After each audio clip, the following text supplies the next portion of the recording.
जनता बिल्कुल नहीं चाह रही है कि सुधांशु शेखर जी यहाँ से फिर विधायक बने, क्योंकि हमें नहीं चाहिए ऐसा विधायक। जब विधायक ही हमारा सब चीज़ घोटाला कर रहे हैं और एकदम अचेत अवस्था में हैं, विधायक जी हमारे अचेत अवस्था में हैं, उनको कुछ समझ में नहीं आता है। हमें लगता है कि उन्हें कुछ समझ में नहीं आता है और ख़ास करके पॉलिटिकल नॉलेज उनके पास नहीं है कि हमारा विधायक कहीं भी जाते हैं तो 4 लाइन सही से बोल नहीं पाते हैं। ये भी बहुत बड़ी बात है, इसमें भी किरकिरी होती है।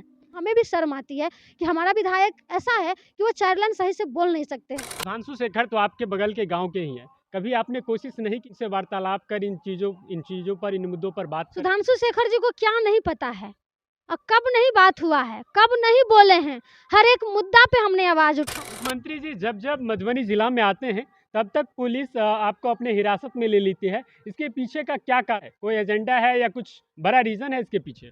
इस बार महागठबंधन की सरकार बनेगी और तेजस्वी यादव जी इस बार मुख्यमंत्री बनेंगे।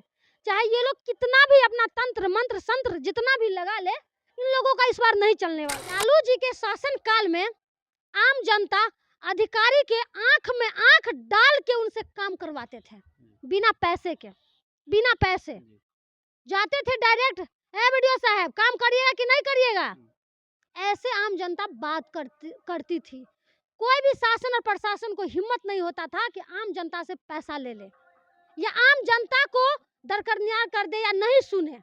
लेकिन आज के जो अभी जनरेशन चल रहा है, बिना पैसा का आपका काम नहीं होगा। आप कुछ पेपर लेके जाइएगा, आपके मुंह पे पेपर फेंक देगा कि जाओ जहां जाना, जिस बाप के घर जाना है जाओ, क्या बिगाड़ लेगा, नहीं करेंगे काम, क्या कर लोगे। आगामी विधानसभा चुनाव को लेकर काफी कम ही समय बचे हैं। ऐसे में सभी राजनीतिक पार्टी और सभी राजनेताओं का सक्रियता काफी तेजी के साथ देखा जा रहा है। अगर हरलाखी की बात करूं तो हरलाखी में भी सभी दलों का सक्रियता काफी तेजी के साथ देखा जा रहा है। अभी हमारे साथ राजद नेत्री प्रियाराज हैं, उनसे जानना चाहेंगे इस बार हरलाखी का क्या सीन होने वाला है। सबसे पहले तो प्रिया जी, हमारे चैनल पे आपका बहुत बहुत स्वागत है। आपको भी बहुत बहुत धन्यवाद निशांत जी, आप इतने दूर से आए हमारे गांव, बहुत अच्छा लगा। इस बार हरलाखी विधानसभा का क्या कुछ सीन होने वाला है? किस पार्टी को इस बार टिकट मिलने जा रहा है महागठबंधन से? देखिए, इस बार हरलाखी में बदलाव होगा। किस पार्टी का सिंबल यहाँ आएगा मुझे नहीं पता, लेकिन बदलाव होगा और बदलाव के लिए एकदम हम लोग कमर कस लिए हैं कि इसको बदल के रहेंगे, क्योंकि ये नहीं चाहिए। सुधांशु शेखर हरलाखी के लिए सही नहीं है, बेस्ट नहीं है। अगर हमें ऐसा विधायक मिले हमारे क्षेत्र को, तो समझिए कि क्षेत्र का हर हाल और पीछे हो जाएगा। 10 साल पीछे तो हो गया और 5 साल पीछे हो जाएगा। हम नहीं चाहते हैं कि हमारा हरलाखी और 5 साल पीछे जाए। आपके हिसाब से हरलाखी में पिछले 10 वर्षों में क्या क्या परिवर्तन होना चाहिए था और क्या कुछ नहीं हुआ? हरलाखी में तो जैसे था वैसे ही है सब कुछ, कहाँ कुछ बदला है हरलाखी में। कभी आपने देखा कि सुधांशु शेखर जी को सदन में आवाज़ उठाते हुए अपने क्षेत्र को लेके? कभी नहीं देखे हैं। सदन ऐसे ही खाली रहा, जाते भी नहीं है और जाते हैं तो बोलते भी नहीं है सदन में। नेता का मतलब होता है कि सदन में वो हमारी आवाज़ को उठाए। कभी सुधांशु शेखर आवाज़ नहीं उठाए हैं। सुधांशु शेखर तो एक कहते नहीं है, विरासत में मिली चीज़ें उनको मिल गई। पिताजी उनके चले गए और उनके बदले में उनको टिकट मिला, लोग भावुकता पूर्वक उनको वोट दे दिया और वो चुनाव निकाल दिए। तो समझिए कि उनको वो तो विरासत में मिली हुई चीज़, संघर्ष से तो मिली हुई चीज़ है नहीं। संघर्ष से अगर मिलता सुधांशु शेखर जी को, तो उनको भाई यहाँ के लोगों को तकलीफ और दर्द पता होगा। कुछ लोग तो कह रहे हैं कि उनके पिताजी ने रहे सहानुभूति में उनको मैंने विधायक बनाया, तो कुछ लोग अपनी जात मानकर उनको वोट दे रहे हैं। तो कुछ लोग ये हैं कि वो गठबंधन से आ रहे हैं, एनडीए गठबंधन से आ रहे हैं, इसीलिए उनको वोट दे रहे हैं। तो क्या इस तरह की राजनीति करना, ये बदलाव की जरूरत है हरलाखी में? देखिए, हरलाखी में जात पात नहीं है। हरलाखी में हम जात पात मानते ही नहीं है कि हरलाखी में जात पात है। हरलाखी एक अच्छे नेता की तलाश में है कि उन्हें एक अच्छा नेता मिले जो हमेशा उनके दुख सुख में रह के साथ दे, काम करे, कभी भी कॉल करे तो वो तुरंत आए। नेता का मतलब ही क्या होता है कि आप कभी भी दुख में रहे तो आप उन्हें याद करें। वोट तो उन्हीं के आधार पे लोग मिलता है, लेकिन सुधांशु शेखर जी उस लायक नहीं है। कभी नहीं हम देखे हैं उनको कि वो हरलाखी के लोगों के बीच में होते हैं। हमेशा हरलाखी के लोग में दुख होते हैं। जब कोरोना काल आया उस वक्त भी साथ छोड़ दिया। उसके बाद भी कई ऐसी घटनाएं हुई जो उनको कॉल किया जाता है तो वो नहीं आते हैं। क्या है हरलाखी में? कुछ भी विकास नहीं हुआ है। लोग पार्टी पॉलिटिक्स करते हैं, ठीक है पार्टी पॉलिटिक्स कीजिए, लेकिन धरातल पे तो देखिए ना कि धरातल पे क्या काम हुआ है। धरातल पे तो कुछ भी काम नहीं हुआ है, सब कुछ फ्लॉप है, हर चीज़ में घोटाला हुआ है, हर चीज़ में घोटाला हुआ है। अभी तो हम हर जगह जा रहे हैं, हर वार्ड में जा रहे हैं, हर पंचायत में जा रहे हैं, और ऐसे ही हम नहीं जाते हैं। लोग वहाँ के जो होते हैं उम्मीद से हमें कॉल करते हैं कि दीदी एक बार आइए और हमारे पंचायत और हमारे क्षेत्र में देखिए कि क्या स्थिति है, हम लोग कैसे रह रहे हैं। विधायक जी तो फ़ोन भी नहीं उठाते हैं। तो भाई ऐसा विधायक लेके हम क्या करेंगे जो हमारे दुख सुख में साथ ही नहीं दे। जनता बिल्कुल नहीं चाह रही है कि सुधांशु शेखर जी यहाँ से फिर विधायक बने, क्योंकि हमें नहीं चाहिए ऐसा विधायक। आपको पहले भी हम बताए कि हमें ऐसा विधायक नहीं चाहिए जहाँ ब्लॉक में इतना बड़ा भ्रष्टाचार हो, घोटाला हो, चाहे वो स्वास्थ्य व्यवस्था में हो, चाहे वो शिक्षा व्यवस्था में हो, चाहे वो रोड व्यवस्था में हो। आपने मेन रोड बनवा दिया, लेकिन गांव की जो गलियारों की जो रोड है अभी भी वही हाल है। कहीं से भी लोग कहीं नहीं जा सकता है। अब अपने ही गांव से अगर हमें उमगांव जाना पड़े तो हमें बहुत सोचना पड़ेगा कि भाई कैसे जाएंगे। हम 4 व्हीलर से नहीं जा सकते हैं। आप सलहा चले जाइए, बहुत दिक्कत होगा। आप बिरौल चले जाइए, पुआम चले जाइए, आप नहीं जा पाएंगे। उनको पता भी नहीं होगा कि किस गाँव में रोड नहीं है और किस गाँव में रोड है। मैं 2-3 दिन पहले समदा गाँव गई थी, तो वहाँ पता चला कि आधा रोड बना के आधा रोड का पैसा घोटाला कर दिया। तो कौन है देखने वाला जब विधायक ही हमारा सब चीज़ घोटाला कर रहे हैं और एकदम अचेत अवस्था में हैं। विधायक जी हमारे अचेत अवस्था में हैं, उनको कुछ समझ में नहीं आता है। हमें लगता है कि उन्हें कुछ समझ में नहीं आता है, और ख़ास करके पॉलिटिकल नॉलेज उनके पास नहीं है। और कमी खिलती है ना कि हमारा विधायक कहीं भी जाते हैं तो 4 लाइन सही से बोल नहीं पाते हैं। ये भी बहुत बड़ी बात है, इसमें भी किरकिरी होती है। हम अगर कहीं जाते हैं और अपने विधायक के बारे में डिफाइन करते हैं, प्रेजेंट करते हैं, तो हमें भी शर्म आती है कि हमारा विधायक ऐसा है कि वो 4 लाइन सही से बोल नहीं सकते हैं। नेता का मतलब क्या होता है कि अपनी चीज़ों को आप रिप्रेजेंट करें, अच्छे से करें। अपने हरलाखी को क्या प्रेजेंट किया आपने? कुछ भी नहीं किया, कहीं भी आपने आवाज़ नहीं उठाया। 10 साल आपने रहा, क्या कर दिया आपने हरलाखी के लिए? साहर घाट में जहाँ वो बड़ा सा एनडीए का ऑफिस खोला है, उसके सामने में घुटने भर पानी रहता है, उसके सामने में घुटने भर पानी रहता है। तो आपको अपना सामने की चीज़ नहीं दिखता है तो और अंदर की चीज़ कहाँ से दिखेगी? आप हमें बता दीजिए ना। विधानसभा विधायक का मतलब होता है कि यहाँ का मुखिया, इस विधानसभा का मुखिया, गार्जियन होता है। लेकिन ऐसे गार्जियन लेके क्या करेंगे जब हमारा बच्चा, हमारा लोग, हमारा क्षेत्र के जनता चीख चिल्ला रहे हैं और नेता गायब है? मतलब नहीं है कोई। सुधांशु शेखर तो आपके बगल के गांव के ही हैं। कभी आपने कोशिश नहीं की कि उनसे वार्तालाप कर इन चीज़ों पर, इन मुद्दों पर बात करें? सब कुछ उनको पता है। सुधांशु शेखर जी को क्या नहीं पता है? और कब नहीं बात हुआ है, कब नहीं बोले हैं? हर एक मुद्दा पे हमने आवाज़ उठाया, चाहे वो नल जल का मामला हो।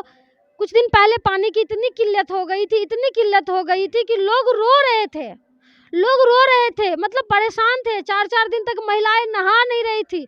फिर हमने स्टेप लिया और आवाज़ उठाया, तो उसके बदले में हमें थाने में बंद कर दिया जी। उनके प्रशासन के द्वारा, उनके नेताओं के द्वारा। तो यहाँ पे तो लोकतंत्र है ही नहीं कहीं बचा हुआ। लोकतंत्र खतरा में है। अगर जो बोलता है, जो आवाज़ उठाता है, तो उसके ऊपर झूठा मुकदमा करके उसको जेल में भेज देता है, उसको डराया जाता है, धमकाया जाता है। मुख्यमंत्री जी जब मधुबनी जिला में आते हैं तब तक पुलिस आपको अपने हिरासत में ले लेती है। इसके पीछे का क्या कारण है? कोई एजेंडा है या कुछ बड़ा रीज़न है इसके पीछे? वो डराने की कोशिश कर रहे हैं। मुख्यमंत्री जी डराने की कोशिश कर रहे हैं कि कम से कम यहाँ की जो बेटी है, जो आवाज़ उठा रही है, चीज़ों को दिखा रही है, और मुख्यमंत्री जी को भी पता है और यहाँ के विधायक को भी पता है कि यहाँ पे दारूबंदी के नाम पे कितना बड़ा ढोकसला किया गया है। हमारा क्षेत्र बॉर्डर इलाका पे है, एकदम बॉर्डर से सटा हुआ हमारा क्षेत्र है, और दारू तस्कर, दारू माफिया इतनी तेज़ी से ग्रोथ कर रहा है हमारे क्षेत्र में। छोटा छोटा बच्चा इन चीज़ों में फंस रहा है, कोई नहीं है देखने वाला। कॉरेक्स बचता है छोटा छोटा बच्चा। हमारा आने वाला भविष्य एकदम अंधेरा में जा रहा है। इस क्या हो रहा है?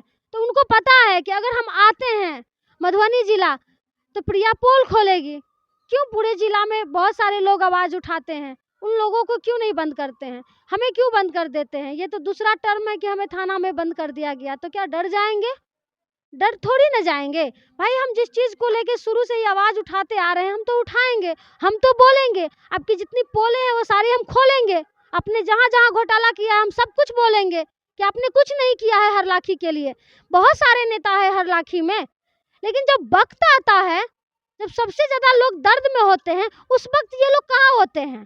अभी देख लीजिए ना, सभी नेता बड़े बड़े लीडर का परिक्रमा कर रहे हैं, पटना के गलियारों में चक्कर लगा रहे हैं कि टिकट हमें मिलना चाहिए तो हमें मिलना चाहिए, लेकिन जनता के बीच में क्यों नहीं आप जा रहे हैं? और एक प्रिया है जो अभी भी अपनी जनता के बीच में है, अपने जनता को परिक्रमा कर रही है। हम कभी किसी बड़े लीडर का परिक्रमा नहीं करेंगे, ये आप सोच लीजिएगा। हम आप बाय ऑन कैमरा हम आपको कह रहे हैं कि हम किसी बड़े लीडर का परिक्रमा नहीं करेंगे। अगर जनता हमें चुनेगी तो हम जनता के बीच में जाएंगे, जनता के दुख सुख में जाएंगे, और जनता को भी पता है कि कौन हमारे लिए काम कर रहा है, कौन हमारे लिए काम नहीं कर रहा है। अभी आप देख लीजिए ना, एसआर का मामला बोल रहे थे, बता रहे थे कि फिर से पुनर्निरीक्षण का काम हो रहा है। ये इतना जल्दबाजी में क्यों हो रहा है? कहीं ना कहीं भाजपा और जेडीयू को डर है। यही पिछले 6 महीना पहले लोकसभा का चुनाव हुआ, उसी वोट से हुआ, उस वक्त दिक्कत नहीं था, और आज विधानसभा चुनाव है तो आपने छटनी शुरू कर दिया। ऐसा क्यों? इतना जल्दबाजी क्यों है? 2 महीना में आप क्या ही कर लीजिएगा? जिंदा को मुर्दा बता दे रहे हैं और मुर्दा को जिंदा बता दे रहे हैं। एक आदमी को 2-2 आई कार्ड आ रहा है सामने में, वोटर आईडी आ रहा है सामने में, तो कभी कुछ तो कभी कुछ। तो ऐसा क्यों? इतना हड़बड़ी उन लोगों को क्यों है? क्योंकि उन लोगों को पता है, खास करके भाजपा और ये जेडीयू को पता है कि हमने कुछ जमीनी स्तर पे कार्य नहीं किया। अगर हमने कुछ योजना भी लाया तो वो उनके जो ठेकेदार होते हैं, उनके जो दलाल होते हैं, ऊपर से ही वो खा जाते हैं। एक भी योजना आपको सही जगह पे नहीं पहुंच पाता है, सही लोगों के हाथ में नहीं पहुंच पाता है।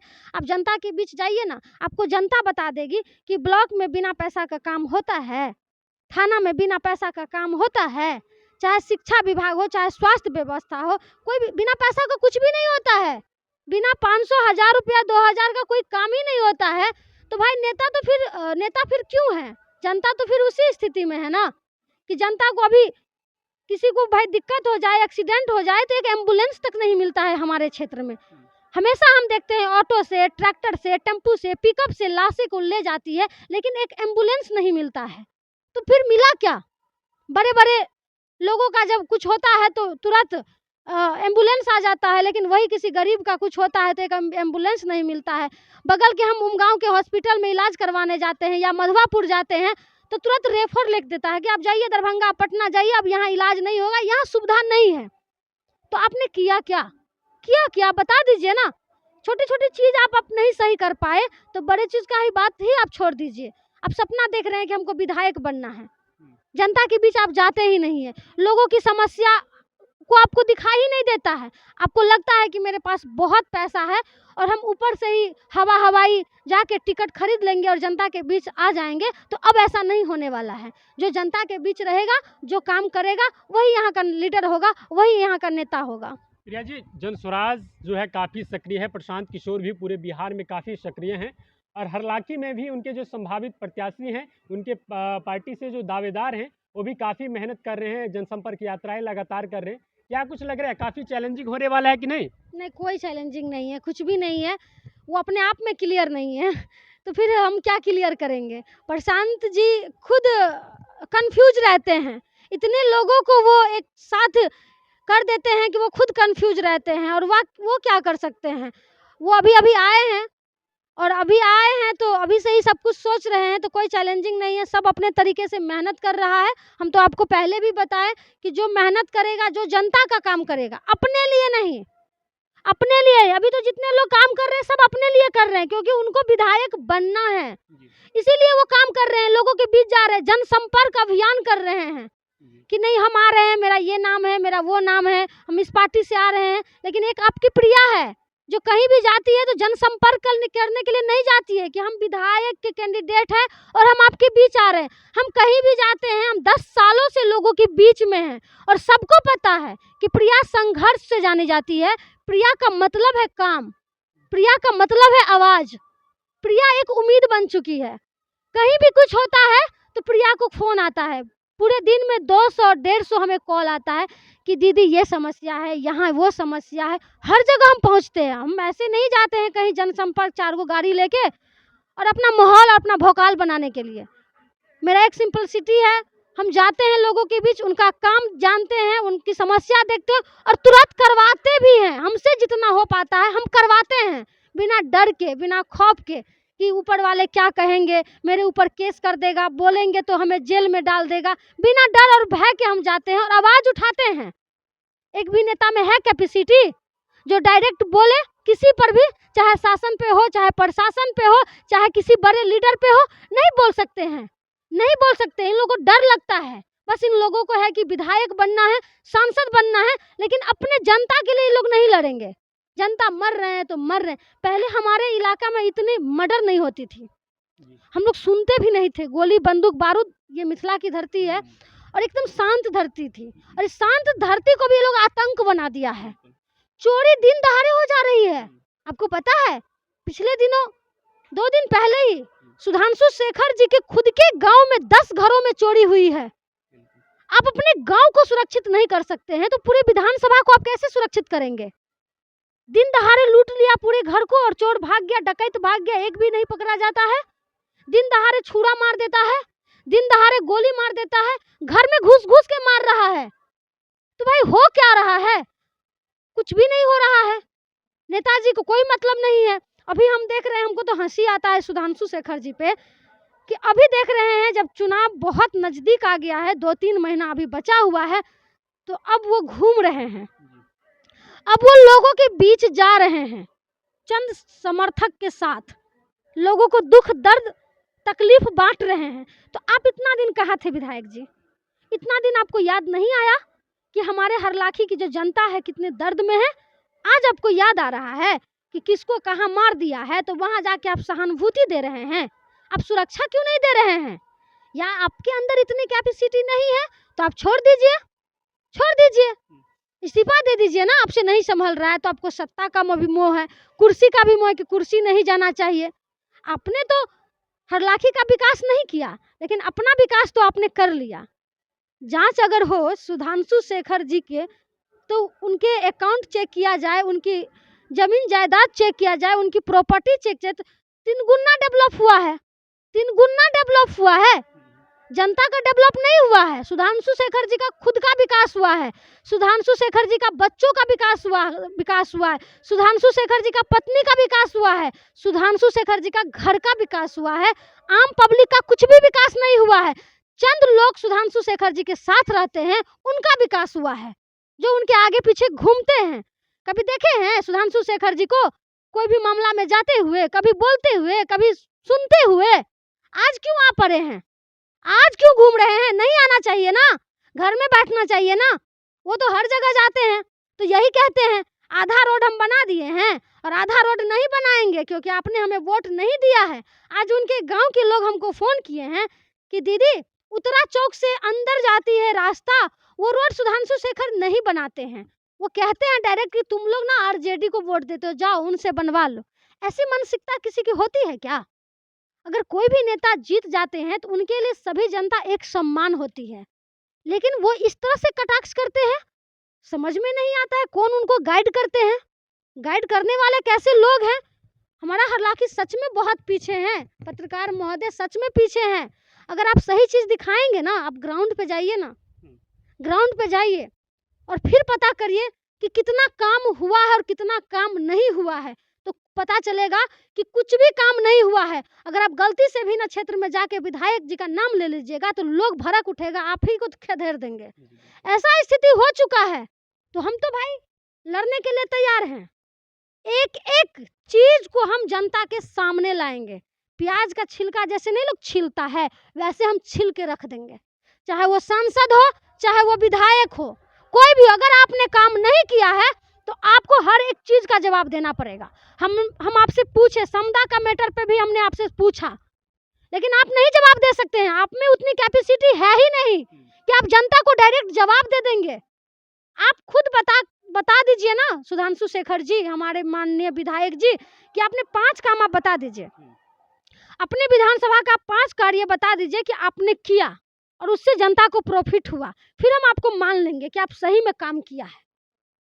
आप चुनाव जीत गए और चले गए पटना, ऐशो आराम की जिंदगी जीने लगे और हमारे हरलाखी की जनता को ऐसे ही छोड़ दिए। अब ऐसे नहीं चलेगा, अब बदलाव होगा।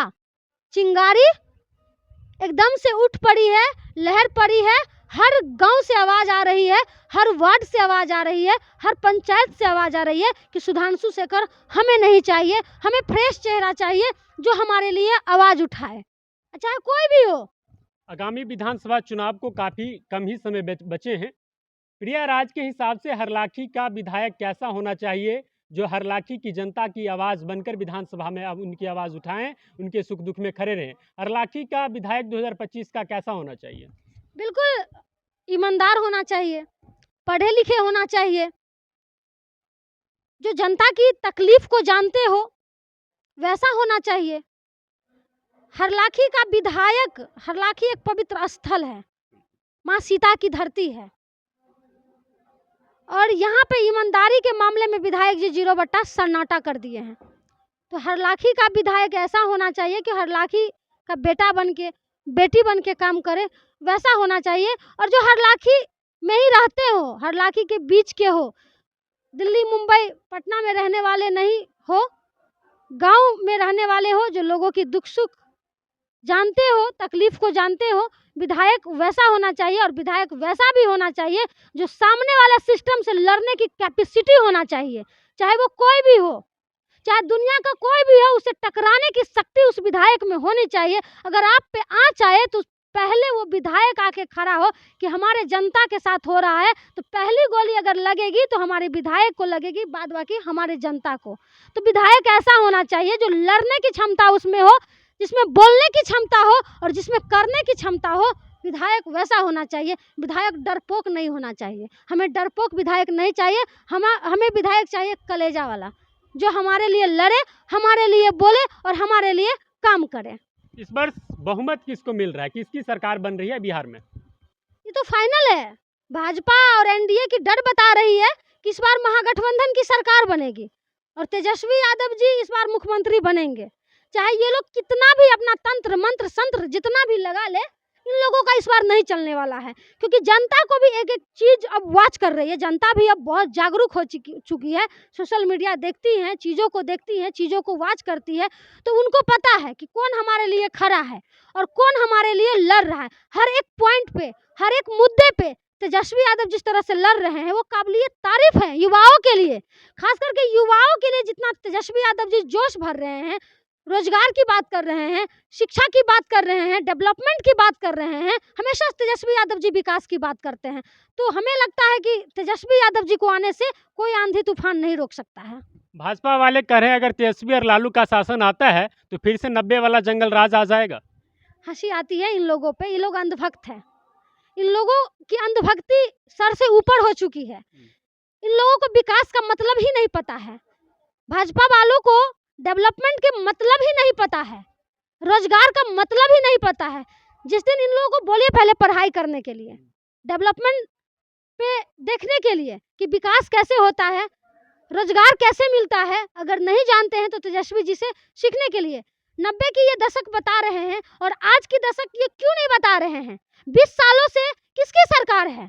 आप 90 पे क्यों चले जाते हैं? 90 के बाद आप क्यों नहीं आते हैं? अरे पहले जो होता था मुझे नहीं पता, ठीक है, मैं इतिहास में नहीं जाना चाहती हूँ, मैं वर्तमान में आना चाहती हूँ। वर्तमान की आप बात करिए ना, आप इतिहास पे क्यों चले जाते हैं? तो क्या चाहते हैं? मतलब कुछ भी बोल दीजिएगा, भाजपा वाला कहेगी 90 का। अरे अभी क्या हो रहा है? 2025 में क्या हो रहा है? 2020 में क्या हो रहा है? घर में घुस घुस के गोली मारा जा रहा है, घर में घुस के। अभी आप देखिए ना, एक दरभंगा में घटना हुआ है, एक लड़का हॉस्टल के सामने उसको गोली मार देता है, डीएमसीएच में सामने में। जब मन करता है जिसको, अगर आपको अभी मारना चाहेगा लोग तुरंत मार देगा, कोई भय नहीं है, कोई डर नहीं है, कोई खौफ नहीं है। इनकी प्रशासन इनके लिए काम करती है, प्रशासन भी अब बड़े बड़े लीडरों की कठपुतली बन चुकी है, उनके इशारा पे काम करती है। जनता के लिए कहाँ काम करती है? कहाँ है सुरक्षा? बॉर्डर का इलाका है, हमेशा यहाँ पे दंगा फसाद लोहा लड़ाई होते रहता है, दिन दहाड़े माफियागिरी होते रहता है, दारू शराब गांजा तस्कर यहाँ पे खुला छूट है कि जिसको जितना मन है उतना करो और पैसा भेजते रहो। किसको नहीं पहुंचता है पैसा? नेता को नहीं पहुंचता है, कि शासन को नहीं पहुंचता है, कि प्रशासन को नहीं पहुंचता है, किसको नहीं पहुंचता है पैसा? हर एक चीज का सबूत के साथ लोग पेश करता है, लेकिन फिर भी डर है, आप सस्पेंड कर देते हैं थोड़े देर के लिए, ठीक है, लेकिन चीज फिर ऐसी की ऐसी आप 90 की बात कर रहे हैं। ये बेशर्मों को क्या पता है कि अभी क्या हो रहा है। ये लोग सिर्फ हिंदू मुस्लिम हिंदू मुस्लिम हिंदू मुस्लिम करके उलझाना चाहते हैं लोगों को। विकास पे ये लोग बात ही नहीं करते हैं।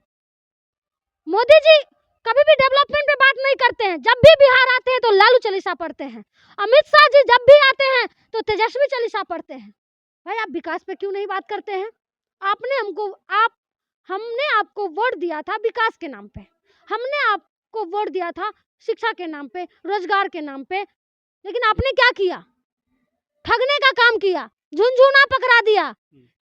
युवा जब जाती है अधिकार मांगने के लिए तो आप उन पे लाठी बरसाते हैं, पटना के सड़कों पे दौड़ा दौड़ा के आप मारते हैं, और फिर भी बोलते हैं 5 किलो अनाज से ये बिहार, अब 5 किलो अनाज से ना इस बिहार के वासियों को आप नहीं खरीद सकते हैं। बंधुआ मजदूर आपका नहीं है कि 5 किलो अनाज में आपका ये जनता बिक जाएगा।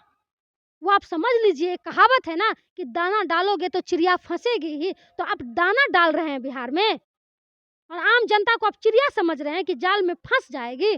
इस बार जनता नहीं फंसेगी। हमें 5 किलो अनाज नहीं चाहिए, हमें रोजगार चाहिए, हमें अच्छी शिक्षा चाहिए, हमें अच्छी स्वास्थ्य व्यवस्था चाहिए, हमें अच्छी कानून व्यवस्था चाहिए, जो हम सुख चैन से यहाँ रह पाए।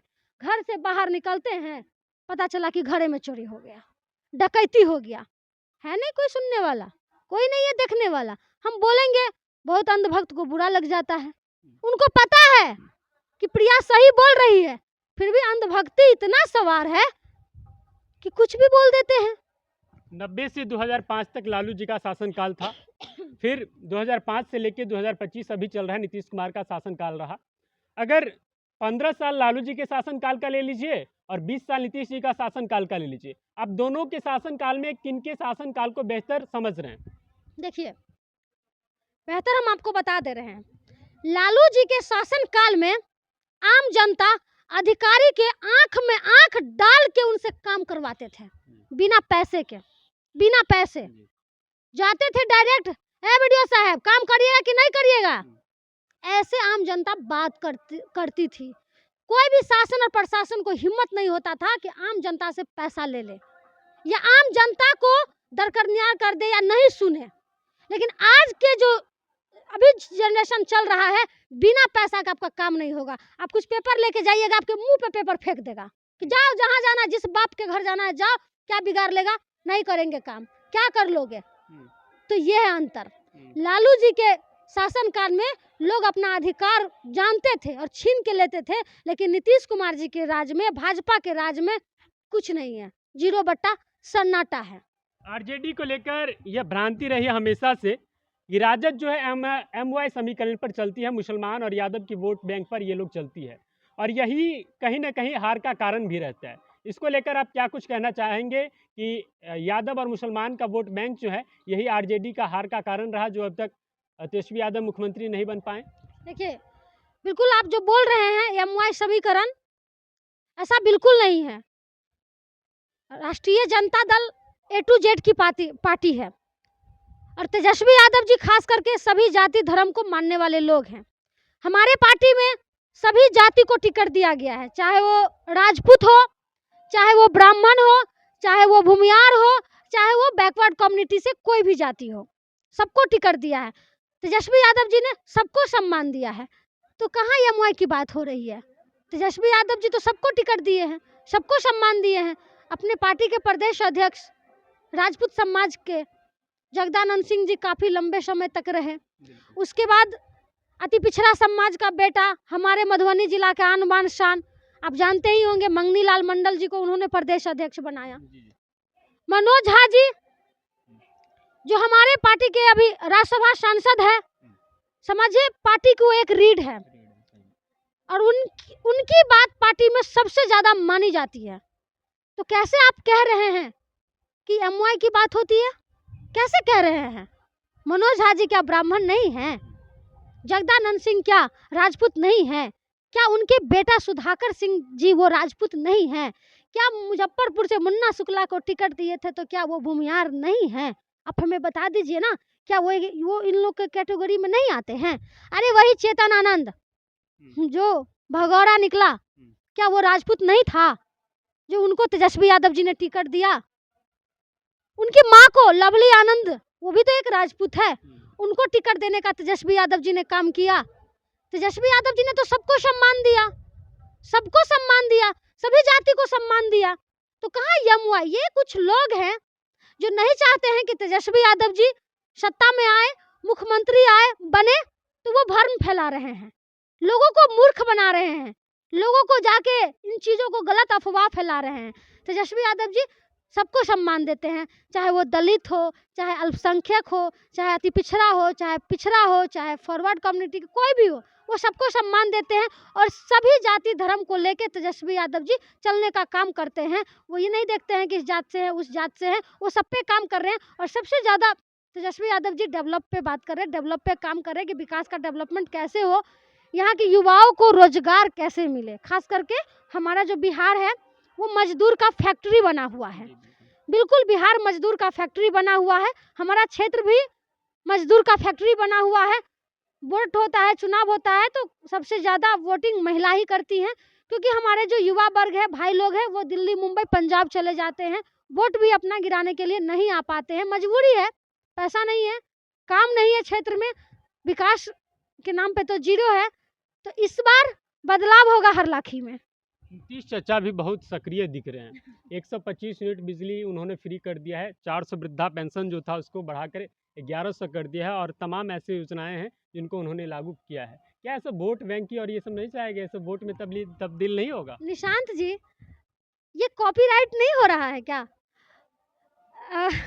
इससे पहले नीतीश कुमार जी बोलते थे, तेजस्वी यादव जी अपने एजेंडा में शामिल किया कि हम अगर मुख्यमंत्री बनते हैं तो बिहार के लोगों को 200 यूनिट बिजली हम फ्री कर देंगे। अगर हमारी सरकार बनती है तो जो वृद्धा पेंशन है उसको हम 400 से 1500 कर देंगे। आनन फानन में तेजस्वी यादव जी ने ये नीतीश कुमार जी ने ये स्टेप ले लिया आनन फानन में, और वो उन्होंने 400 से 11 कर दिया। टेंशन में उन्होंने पेंशन बढ़ा दिया। और यही नीतीश कुमार जी कहते थे तेजस्वी यादव जी को, अरे तेजस्वी, बाप के घर से पैसा लाओगे, कहाँ से दोगे इतना पैसा? तुम बिजली बिल कहाँ से भरोगे, मुफ्त में कहाँ से दोगे? आज वही नीतीश कुमार जी 125 यूनिट बिजली बिल फ्री कर दिए हैं। तो क्यों? इतना दिन कहाँ थे चचा? इतना दिन आपको तो दर्द नहीं याद आया? इतना दिन पहले तो आप ये सब चीज नहीं देख रहे थे?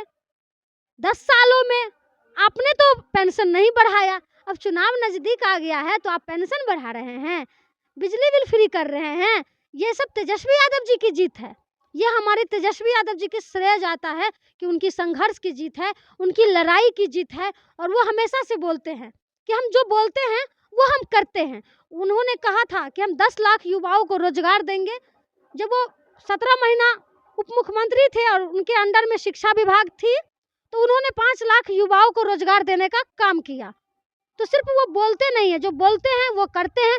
और इसीलिए तेजस्वी यादव पे युवाओं की जो उम्मीद बढ़ चुकी है, और खास करके युवा बढ़ चढ़ के तेजस्वी यादव जी के साथ जुड़ रहे हैं, और महिलाएं भी, क्योंकि तेजस्वी यादव जी ने एक और योजना लेके आई है, माई बहन मान योजना। माई बहन मान योजना के तहत सभी माँ बहनों के खाते में अगर तेजस्वी यादव जी की सरकार बनती है तो उनके खाता में डायरेक्ट 2500 रुपया मिलेगा। तो उनकी आर्थिक तंगी जो है वो समाप्त हो जाएगी। तो अच्छी अच्छी योजनाएं लेके तेजस्वी यादव जी आ रहे हैं। और खास करके मिथिला के लिए भी उन्होंने बहुत अच्छा चीज़ सोच के रखे हैं कि मिथिला के लिए हम विशेष पैकेज देंगे, मिथिला को डेवलप करेंगे। पुनौरा धाम के लिए तेजस्वी यादव जी ने ही कहा था कि अगर हमारी सरकार आती है तो हम पुनौरा धाम को भी हम डेवलप करेंगे, गिरजा स्थान को भी डेवलप करेंगे। लेकिन आनन फानन में सभी एजेंडाओं में से सभी को चोरी कर लिए नीतीश कुमार जी, और आनन फानन में सभी को शिलान्यास करने लगे जल्दी जल्दी जल्दी जल्दी जल्दी जल्दी। तो कहीं ना कहीं आज पुनौरा धाम में भी शिलान्यास हुआ है तो वो तेजस्वी यादव जी का देन है। और माँ गिरजा स्थान में भी जो पैसा मिला है तो उसमें भी तेजस्वी यादव जी का देन है। हमें प्राउड है, हमें गर्व है कि विपक्ष में हमें ऐसा नेता मिले हैं जो हर एक मुद्दे पे मतलब चढ़ के रहते हैं, एकदम नाको दम करके रखती है। आप तो सदन में देखे होंगे कि किस प्रकार से तेजस्वी यादव जी लड़ाई लड़ते हैं, चाहे वो वोटर आईडी का मामला हो, चाहे दुनिया का कोई भी मामला हो, तेजस्वी यादव जी हमेशा खड़े उतरते हैं, तो हम लोग भी इस बार तेजस्वी यादव जी के साथ हैं। उन हरलाखी के व्यूअर्स को क्या कुछ कहना चाहेंगे जो हमारे पेज के माध्यम से आपको देख रहे हैं? वो कैसे नेता का चयन करें जिससे उन्हें भ्रष्टाचारी से मुक्ति मिले, अच्छे स्वास्थ्य मिले, आवास मिले, जितने भी योजनाएं हैं सभी का लाभ मिले और कहीं दर-दर भटकने की आवश्यकता न हो। उनका प्रतिनिधि, उनका नेता उनके लिए सदैव उनके लिए खड़े रहें, उनकी आवाज़ बनकर सदन में उनका आवाज़ उठाएँ। कैसे नेता का चयन करें? देखिए, हमारे जो हरलाखी की जनता है बहुत मासूम है, बहुत अच्छे हैं, जी। जल्दी भावुक हो जाते हैं, जल्दी चीज़ों में उलझ जाते हैं, फंस जाते हैं। तो हम इस बार अपने हरलाखी की जनता से, हम अपने गार्जियन से कहना चाहेंगे कि इस बार आप मोह माया में मत फंसिएगा, दलालों की बात में मत जाइएगा। आज के जो नेता है ना वो दलाल पे चलते हैं, उनके पीछे 3-4 दलाल होते हैं जो उस नेता को चलाते हैं और वो टेंडर लेते हैं कि सर आप नहीं भी जाइएगा ना तो हम ही गांव से वोट आपको दिलवा देंगे, टेंशन मत लीजिए, इतना पैसा हमको दे दीजिएगा तो ये पूरा गांव का वोट हम आपको दिलवा देंगे। तो इन चीज़ों से आपको दूर होना पड़ेगा, आपको खुद डिसीजन लेना पड़ेगा कि आपके हित के लिए कौन सोच रहा है। जब आप तकलीफ में होते हैं तो आपके तकलीफ में कौन खड़ा होता है, आप अपने दिल पे हाथ रख के सोचिएगा, तब जाके आप बेहतर उम्मीदवार चुन पाएंगे। पार्टी पॉलिटिक्स भी देखिए, आपके लिए कौन सी पार्टी आपके लिए आवाज़ उठा रही है, कौन सा नेता आपके लिए आवाज़ उठा रहा है, आप चयन उनका कीजिए। आप रंगों में नहीं बटिए, आप धर्मों में नहीं बटिए, आप अपने बच्चों का भविष्य अभी आपके हाथ में है। आप इस बार सोच समझ के अपने नेता को चुनिएगा, क्योंकि 5 साल हम नहीं चाहते हैं कि और हमारा क्षेत्र पीछे चला जाए। तो हम ये नहीं कहेंगे कि आप हमें ही चुनिए, आपको जो बेहतर लगता हो अपने दिल पे हाथ रख के आप सोचिएगा कि आपके लिए कौन काम कर रहा है, आपके लिए कौन आवाज़ उठा रहा है, आपके साथ कौन खड़ा है, आप उनको चुनिएगा। दलालों के चंगुल में मत जाइएगा, दलालों की बातों में मत जाइएगा, पैसों पे मत जाइएगा, दारू पे मत जाइएगा, खाने पीने पे मत जाइएगा। एक दिन हमें वो खिला देगा लेकिन हमारा 5 साल वो बेकार कर देता है, हमारा ज़िंदगी को नासूर बना देता है। ये 500 रुपया है ना, बहुत ख़राब चीज़ है, बहुत ख़राब चीज़ है। 500 रुपया तुरंत हमें कोई दे देता है एक वोट के लिए, लेकिन 5 साल वो हमारा ले लेता है और 5 साल वो हमें इतना शोषण करता है, इतना शोषण करता है कि तब याद आता है कि अरे वो 500 रुपया हम नहीं लिए होते, बिना पैसे को हम किसी अच्छे कैंडिडेट को वोट दिए होते तो आज मेरा हाल ऐसा नहीं होता। तो प्लीज़ पैसा को मत देखिएगा, खाना पीना मत देखिएगा, बस देखिएगा कि हमारा क्षेत्र का विकास कौन कर सकता है, आने वाला हमारा जो भविष्य है उसका भविष्य बेहतर कौन बना सकता है, आप उनको चुनिएगा। हम आपसे बस वही अनुरोध करेंगे कि बस अपने दिल पे हाथ रख के कैंडिडेट चयन करिएगा इस बार, और एकदम जो नहीं किया है उसको डायरेक्ट बोलिए, डरिएगा नहीं, बिल्कुल डरिएगा नहीं। और डरिएगा आप किससे? इन दलाल से तो बिल्कुल मत डरिएगा। हमारे हरलाखी को इन लोगों ने ना खोखला करके रख दिया है, कुछ लोगों ने हमारे हरलाखी को खोखला कर दिया है। आज हमारा हरलाखी नेता विहीन क्षेत्र हो गया है। हमारा हरलाखी में कोई नेता ऐसा नहीं है जो बेटा बन के आए, बेटी बन के आए, जो काम करे, सब अपने लिए सोचता है। तो प्लीज़ आप लोग भी, बहुत कम समय है, अच्छे नेता का चयन कीजिए। आर्यन बिहार से बात करने के लिए बहुत बहुत धन्यवाद। बहुत बहुत धन्यवाद आपका भी। ये थी हमारे साथ प्रिया राज, जिन्होंने आगामी विधानसभा चुनाव को लेकर हमारे तमाम प्रश्नों का बेबाकी के साथ उत्तर दी है। बात बाकी देखना होगा कि पार्टी इन पर कितना भरोसा जताती है और हरलाखी की जनता इनको कितनी मान सम्मान देती है। अगर विगत वर्षों की बात करूं तो काफ़ी सक्रियता के साथ हरलाखी में नजर आ रही है। यह चुनाव जो है काफ़ी निर्णायक होने वाला है। ऐसे में प्रिया राज का ये निर्णायक वर्ष होने जा रहा है। अभी तक के लिए बस इतना ही, मिलते हैं फिर अगली कड़ी में एक ऐसे ही शख्स के साथ। धन्यवाद।